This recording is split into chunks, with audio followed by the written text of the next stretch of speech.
Master Jet, posible po ba na bayaran ang remaining balance ng GSIS emergency loan over the counter para mawala na ang deductions bawat buwan? So, possible po, no? Pwede po kayo magbayad ng inyo pong emergency loan na balance over the counter sa opisina ng GSIS.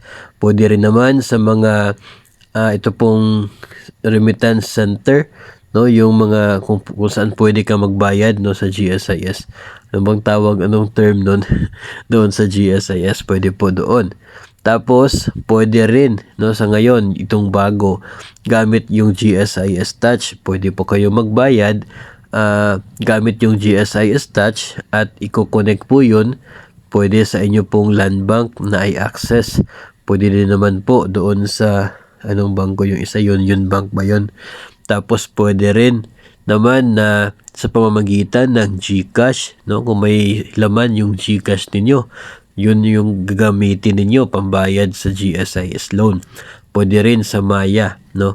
So, marami ng options ngayon na hindi mo na kinakailangan mag-travel papunta sa opisina ng GSIS at lalabas pa mula sa inyong klase, no, which is hindi po advisable, no. Sa ngayon, kahit nasa bahay ka lamang at humihigop ng mainit na kape, ay pwede ka nang magbayad ng inyo pong loan sa GSIS gamit ang GSIS Touch at i-connect lamang doon sa Land Bank, Union Bank o kaya ay Paymaya or sa GCash, no. So ito po ay magandang action ngayon, no, ng GSIS na magiging komportable yung pagbayad ng ating loan sa kanila. At wag po kayo mag-alala kasi legit na legit po at papasok po talaga sa inyo pong account, no. Makikita po ninyo yan, yung sinasabi po doon ay within 3 working days nakikita po ninyo na reflected, no, yung payment niya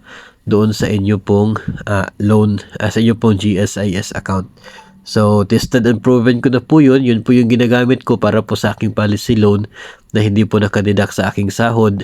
Through GSIS Touch lamang po ako nagbabayad.